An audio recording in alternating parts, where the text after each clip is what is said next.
नमस्कार। आज के इस एक्सप्लेनर में आपका स्वागत है। आमतौर पर हमारा ध्यान आसमान और सितारों की तरफ रहता है, लेकिन आज हम 2800 किलोमीटर सीधे नीचे जमीन की गहराइयों में गोता लगाने वाले हैं। हमारा मकसद उस छुपे हुए उबलते धातु के समुद्र को समझना है जो हमारी पृथ्वी के लिए एक अभेद्य ढाल का काम करता है। ये एक ऐसी दुनिया है जिसे अपनी आंखों से देखना तो नामुमकिन है, लेकिन इसका असर हमारे वजूद के लिए लिटरली सबसे अहम है। अब जरा सोचिए, सतह पर मौजूद हमारे इस जीवन को लगातार आने वाले खतरनाक सोलर रेडिएशन से आखिर बचाता कौन है? इस सवाल का जवाब जानने के लिए हमें सतह की गहराई में झांकना होगा। बाहर से हमारी पृथ्वी जितनी शांत दिखती है, उसके ठीक नीचे एक बहुत बड़ा और हैरान करने वाला रहस्य छिपा है। तो चलिए कोर की ओर अपना सफर शुरू करते हैं और क्रस्ट के नीचे की परतों को एक्सप्लोर करते हैं। पृथ्वी की जियोफिजिकल परतों को अगर हम ध्यान से देखें तो एक बेहद खास और क्रूशियल हिस्सा ठीक मैंटल और इनर कोर के बीचों बीच मौजूद है। ये देखकर सच में हैरानी होती है कि हमारे इस विशाल ग्रह का हर एक हिस्सा कितनी सटीक और परफेक्ट जगह पर स्थित है। और पता है ये जगह कहाँ है? क्रस्ट से लगभग 2800 किलोमीटर नीचे। ये एक ऐसी गहराई है जिसका सतह की दुनिया से दूर दूर तक कोई वास्ता नहीं है। इतनी गहराई में प्रेशर और टेम्परेचर किस लेवल का होगा, इसका हम और आप सिर्फ अंदाजा ही लगा सकते हैं। अब इस जगह के बारे में जान ही लिया है तो बात करते हैं हमारे प्लैनेटरी मैग्नेटिक जनरेटर की, जो असल में धातु का एक गर्म और उबलता हुआ समुद्र है। इस गहरी परत को हम आउटर कोर कहते हैं। और सबसे मजेदार बात, ये कोई सॉलिड रॉक या ठोस चट्टान नहीं है, बल्कि ये पिघले हुए लोहे और निकल से भरा एक एकदम बेचैन उबलता हुआ समुद्र है। ये कोई आम समंदर नहीं है दोस्तों, ये बेहद गर्म और हमेशा मोशन में रहने वाला लिक्विड मेटल का एक विशाल भंडार है। और चूंकि ये लिक्विड मेटल लगातार घूमता रहता है, तो ये एक बहुत बड़े जनरेटर की तरह काम करता है। यही वो जनरेटर है जो हमारी पृथ्वी का मैग्नेटिक फील्ड बनाता है। बिल्कुल सही सुना आपने। यही वो शील्ड है जो हमें उस जानलेवा सोलर रेडिएशन से बचाती है। इसके बिना पृथ्वी पर जीवन तो बस एक सपना ही रह जाता। अब आते हैं एक बड़े ट्विस्ट पर। चलिए ट्रैक करते हैं इस डीप अर्थ ड्रामा को और समझते हैं पिछले 27 सालों की मैपिंग को। तो हुआ कुछ यूं कि जो हम पहले मानते थे, नया डेटा उससे बिल्कुल ही अलग कहानी बयां कर रहा है। यूनिवर्सिटी ऑफ एडिनबर्ग और ब्रिटिश जियोलॉजिकल सर्वे के रिसर्चर्स ने पूरे 27 साल तक इस आउटर कोर के अंदर बहने वाले लोहे की बहुत ही बारीकी से मैपिंग की है। सोचिए, 27 साल। इसका सीधा सा मतलब है कि जो नतीजे सामने आए हैं उनके पीछे एक बहुत ही सॉलिड और लंबा अध्ययन छिपा है। अब सवाल ये है कि इतनी गहराई में छिपे एक लिक्विड को आखिर ट्रैक कैसे किया गया।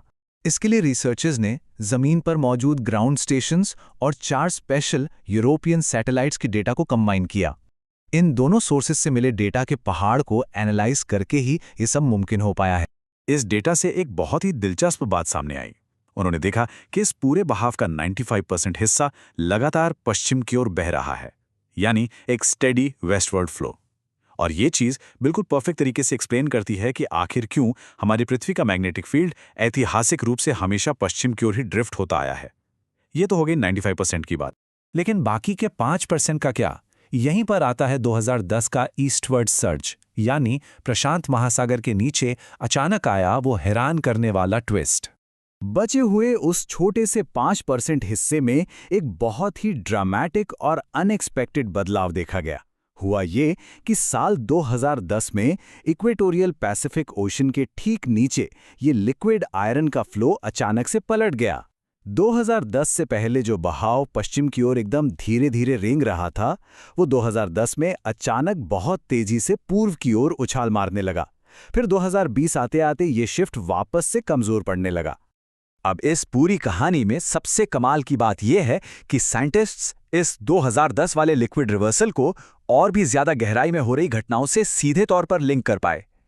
यानी वो सीज्मिक और जियोडेटिक बदलाव जो एकदम अंदर सॉलिड इनर कोर में हो रहे थे।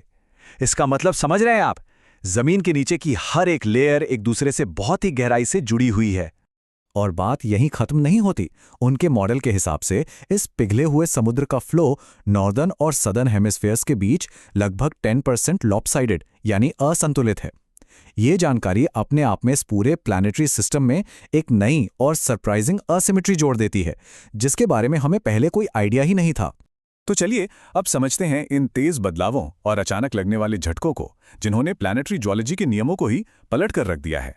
सबसे अहम बात यह है कि 2010 की इस अनोमली ने हमारी पुरानी साइंटिफिक समझ को पूरी तरह से बदल दिया है।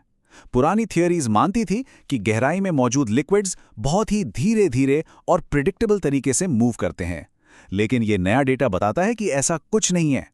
ये लिक्विड्स बहुत तेजी से अपनी डायरेक्शन बदल सकते हैं और यही वजह है कि हमें मैग्नेटिक फील्ड की रीडिंग्स में अचानक झटके या जर्क्स देखने को मिलते हैं। अब जरा सोचिए, जब हमें ये पता चलता है कि ये क्रूशल उबलता हुआ मेटालिक समुंदर इतना बेचैन है और इतनी तेजी से रिवर्सल कर सकता है, तो दिमाग में बस एक ही सवाल आता है। ठीक इस वक्त सतह से 2800 किलोमीटर नीचे और क्या-क्या पक रहा है, और कौन से ऐसे अचानक होने वाले बदलाव हैं जो अभी हमारी डिस्कवरी का इंतजार कर रहे हैं। ये एक ऐसी गुत्थी है जो यकीनन हमें बहुत कुछ सोचने पर मजबूर कर देती है। आज के इस एक्सप्लेनर में बस इतना ही।